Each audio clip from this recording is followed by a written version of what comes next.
Why do we say stuff like, I'm running out of time, I'm drowning in emails, or I'm totally burned out, when none of us are actually running, drowning, or spontaneously combusting?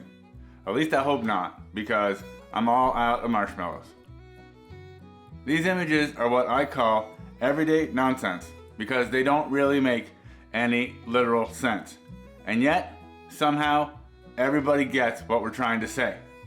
How do impossible things make perfect sense, and what does this tell us about the way that our brains work? I'm the almost old hermit, hello. Hey, what are you doing in my house? Of course, these aren't literal statements. They're metaphors. And when I hear metaphor, I think of fancy Shakespeare poetry, like all the world's a stage, the world is your oyster, or there is a loneliness in this world so great that you can see it in the slow movement of the hands of a clock.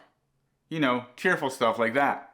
But metaphors aren't just a highfalutin literary technique to aggrandize sadness and oysters.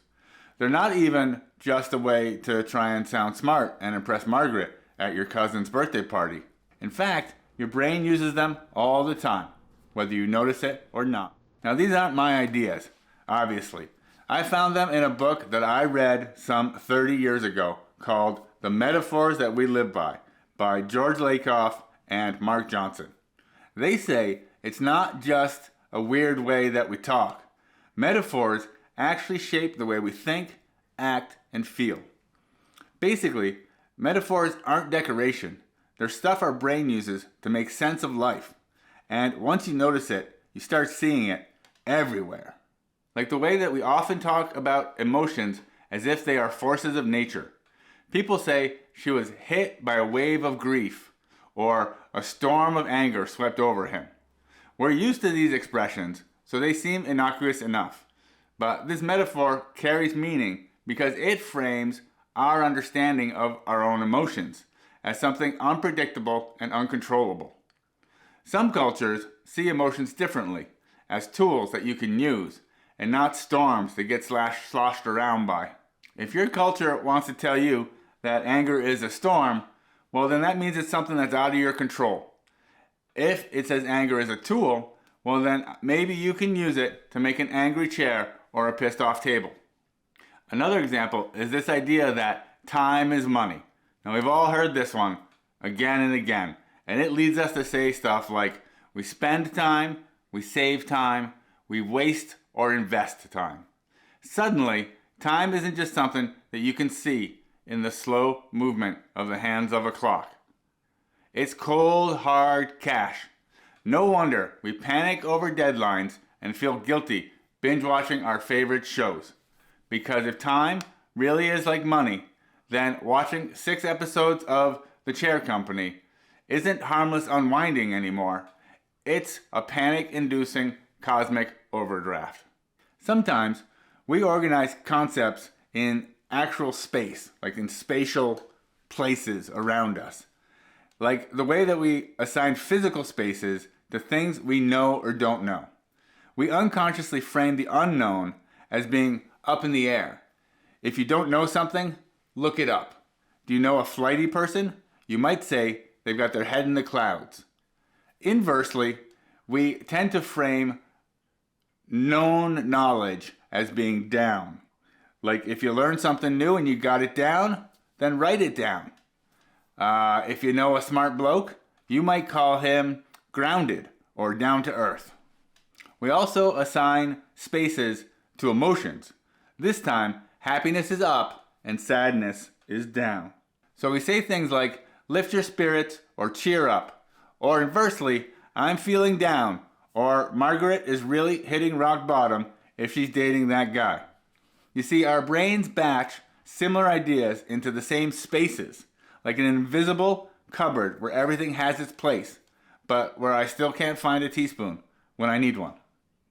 Other metaphors work like imaginary boxes. We treat emotions, ideas, and situations as if they're literally containers. You can be in trouble or in love. You can be out of your mind or out of ideas.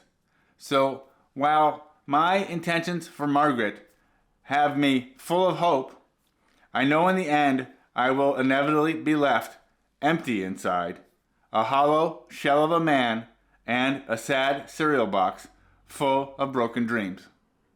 Now before we go on, this is the part where I am legally required to beg for your affection. So if you've enjoyed this video, like even a little bit, like even if you just don't hate it, please go ahead and just tickle that like button. Don't smash it, don't obliterate it, just give it a little wiggle like you're trying to wake up a hamster but without scaring it. I would also highly appreciate it if you would go ahead and hit that subscribe button. It's like the like button, but with commitment issues. Finally, if for some reason you want to support my channel directly and monetarily, you can do this through a super like or by becoming a member. Also, by sending me your life savings, a bag of shiny rocks, or by putting me in your will.